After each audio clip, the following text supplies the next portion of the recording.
Before you go further, let's go back to your original statement of the Einstein quote, saying that the most important question that one could ask is the universe a friendly place?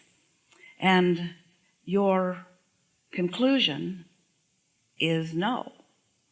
But our conclusion is that just as beauty is in the eye of the beholder, that all of that stuff is too. And that the reason that this very wise man, by the way, so tuned in, so instinctual, so often in vibrational alignment with source energy, the receiver of so much information because of his ability to come into alignment. So he understood connection in the way that you've come to understand connection. And the reason that he would put such a question, the most important question, he's making this statement to every human whose ears could fall on his question to them. The most important question that you could ask is the universe a friendly place? Because he knows that when you ask, that it is given. In other words, he didn't say, is it a terrible place? He said, is it a friendly place? Meaning, look for the evidence of the good nature and the friendliness. Look for the evidence of the well-being of this planet. Because by the time he made such a statement or offered such a quote, he understood that what you look for, you find. And if you look for a friendly universe, you'll find it around every corner. If you look for a benevolent one, if you look for a kind and considerate one, if you look for things to appreciate, that's why that is the most important question. If you're looking for what you are wanting to see, you will find it, you see. Don't you think it's interesting the way he worded that question? He didn't say, the most important question is the universe an unfriendly place? He wanted you to look for the friendliness of the universe because he had found it. He had found the cooperative components. He had found the brilliance of the universe. He had found that there was nothing that he could pose a question about that the answer would not come to him. He knew that when you ask, it is given. And because of his patience and his scientific nature, he was willing to pose a question like that and then patiently wait endlessly for a series of answers to stream into his mind. Powerful teacher. Yeah. It's all out there. Esther argued with us in the early days. She'd say, but Abraham, she was talking about something and we were encouraging her not to spend time thinking about it. But it's true, she said. But it's true. And we said, just because something is true, we would not use that as our criteria of putting our attention upon it, because it's only true because someone focused upon it and believed that it was so and held themselves in vibrational accordance and then attracted the proof to themselves. And so you get what you think about. You get what you ask about. There are so many people who have distorted so much. Source comes through to any of you who are asking, but you've got to get yourself into that receiving mode so that you can hear. But in your feeling of unworthiness or in your feeling of personal not enoughness, so often you look to others to do your translating for you. And the thing that you do that trips you up the most is that so often you're not even looking for that real-time instinctual information that will come. Instead, you're looking for it in those old books that have been written and buried and changed for the benefit of so many. And so you come to believe in things that never were. It isn't that God was wrathful and now has changed. He was never wrathful. He was always, as we are talking now, it's always been a non-physical source of love. But humans get things all distorted, and then you get in your fearful place, and then you try to scare each other with it. You get together in your religious clubs. That's what they are, religious clubs. And you say, those who are leading the group say, these are the rules if you want to be part of this prestigious religious club. These are the rules, and you must keep these rules. Do not do those things, and do these things. And so you decide you want to be part of that club enough that you keep those rules. But then you look around at others. Of course, you weren't. You were a rule breaker. But you look around at others who are not keeping the rules and seem to be thriving. And you say, what's going on? They're not keeping the rules. And then they say to you, this is the biggest trick of all. Oh, you cannot evaluate it through your own life experience. You have to die. And in the afterworld, that's when you'll find out whether the rules were right, whether you kept the right rules or whether you didn't them or not. Not only is this universe a friendly universe, it is a consistent universe. It is a considerate universe. And in its consistency is its consideration. In other words, it will yield to you consistently. What you put out will come back to you, you see. Isn't that nice to know? Isn't that important to know? And aren't you glad that you now know it? We know you do. We know we're not saying things to you that you don't now know. We do want to ask you why it feels important to dig up the other stuff when you don't believe it anymore. I see myself acting it out and repeating patterns. So I haven't quite managed moving it from here to here. Well, that's the reason that we talk the way we do. You see, until you are able to consciously put yourself in the scenario, in the picture, in the deliberate creative picture, until you have a way of measuring your connection or lack of it to this source that you're wanting so much to understand, then you don't have any consistent way of guiding yourself. And most people are sort of just responding to what comes to them. So if something pleasing comes to them, they respond to it with pleasure. If something not pleasing comes to them, they respond to it with displeasure. But they don't seem to be able to manage their response because their responses are conditional. Where when you step back, as we are asking you to do in everything that we write and in everything that we say, and look at the big picture, we say to you, you were source energy before you came into this physical body. Do you know that? Most of you say yes, but you don't really know it. But yes, sort of, kind of, makes sort of sense. But you were source energy before you came into this physical body.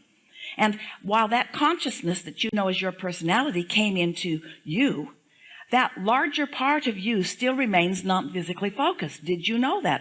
Most people do not really know that. So then we say, which means there are two aspects of you, this physically focused leading edge aspect of you and this non-physical source energy aspect of you, two aspects of you to which law of attraction is responding. So the source energy part of you is focused upon you and what you're doing and having opinions and attitudes about it. And law of attraction is responding to that loving, knowing, good feeling attitude or opinion that your inner being has about you. But then you're here having an attitude about you.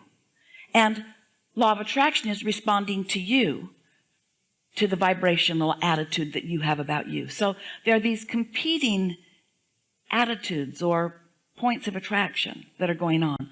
And that is what equals your emotions. Every emotion that you feel is about how in alignment you are with what source knows about whatever you're focused upon in the moment, or how out of alignment you are about whatever you're focused upon in the moment. And so once you get that, once you get, oh, I'm an extension of something, and that something is always aware, and that something is always broadcasting, and that something is always receiving on my behalf. That's why when you ask, it is given. It is given to you in that vibrational form. But you have to find a way to bring yourself in this physical form into alignment with that non-physical part of you. And so many people stand out there in the world, disconnected from all of that love, and then they pronounce God as vengeful. Not because God is vengeful, but because they are in no way a vibrational match to what they believe that God is, you see. And there is no greater emptiness in all of all that is than the emptiness that humans, beasts don't do it, than the emptiness that humans accomplish on their own when they conclude something that just isn't so. That's what loneliness is. That's what depression is. That's what every horrible feeling, emotion is. And then they get all sure of themselves. I feel so terrible, I must be right. I feel so terrible, I must be right about this. No, for sure, that when you're feeling terrible, for sure you're not right about whatever it is you're thinking about while you're feeling terrible. You could not be more wrong. You could not be more off base. You could not be more out of kilter. But you get to create your own reality. You get to deprive yourself of as much of that or allow yourself as much of that as you choose, you see, because you have the free will to choose it, to allow it, to be it, to have it, to pinch it off. And that's what we talk about whenever we get together with you, because all our students every day that Esther is asking many times a day, because she's been hearing this for a long time and she really gets this. In other words, she understands it to some degree. And so when an impulse, a strong impulse comes to her these days, she is saying to herself, what receiving mode am I in? Where did that come from? Is that guidance and impulse that's coming from my source energy? Or am I in some other receptive mode? Am I in some fearful, vulnerable feeling place, you see? So we would not for a moment ever want you to think that we think that anything that you've ever lived is bogus or not real. Of course it's real. And how are you going to know what you know if you haven't had the real life experience? We just want you to know what it feels like to deliberately hook up with this source energy and allow it to flow on a consistent basis, you see. We want you to know that this is a friendly universe, that this is a loving universe, and even more important, that this is a universe interested in you, that you are important in this universe, that what you think matters, and that you contribute to this universe with every thought you think. And when you sift through the contrast and you know what you don't want and you launch rockets of what you do want, even if you never line up with those rockets of improvement, you still have benefited the universe, you see. You've still done part of what you intended to do. You sifted and sorted and you ask. And when you ask, it was given, and it was given to you. It was given to the vibrational version of you, and that vibrational version of you held that knowing and held that asking and held that receiving of source and is sending a signal to you, a constant signal to you to let you know that any time you just relax a little bit and move in the direction of that signal, that you will be the receiver of the information that you have asked for. It's just such a wonderful thing to come to know. And we know for sure that you know it. Now, will you live it all day, every day?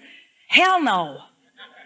You won't do that. Esther doesn't do that. She wants to, but she doesn't. She lets life experience get her goat every now and again. She'll have a knee-jerk reaction to something, and when she does, she feels the discord in her being.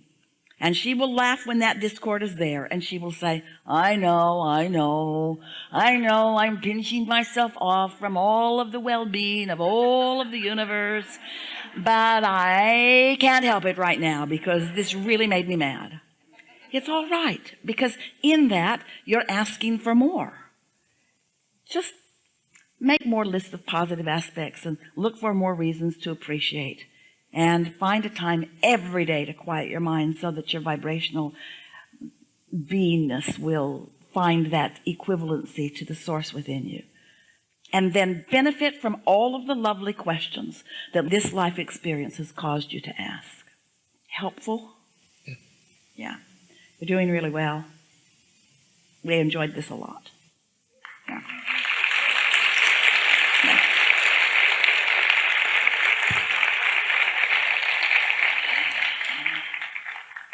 So now, we all know how it all works.